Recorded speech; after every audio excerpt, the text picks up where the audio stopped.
హ్రీం శ్రీం శ్రీమాత్రే నమః.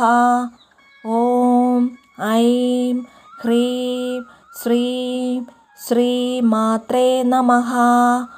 ఓం ఐం హ్రీం శ్రీం శ్రీమాత్రే నమః. ఓం ఐం హ్రీం శ్రీం శ్రీమాత్రే నమః. ఓం ఐం హ్రీం శ్రీం శ్రీమాత్రే నమః. ఓం ఐం హ్రీం శ్రీం శ్రీమాత్రే నమః. ఓం ఐం హ్రీం శ్రీం శ్రీమాత్రే నమః. ఓం ఐం హ్రీం శ్రీం శ్రీమాత్రే నమః. ఓం ఐం హ్రీం శ్రీం శ్రీమాత్రే నమః. ఓం ఐం హ్రీం శ్రీం శ్రీమాత్రే నమః. ఓం ఐం హ్రీం శ్రీం శ్రీమాత్రే నమః. ఓం ఐం హ్రీం శ్రీం శ్రీమాత్రే నమః.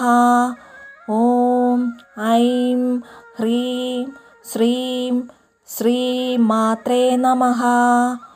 ఓం ఐం హ్రీం శ్రీం శ్రీమాత్రే నమః.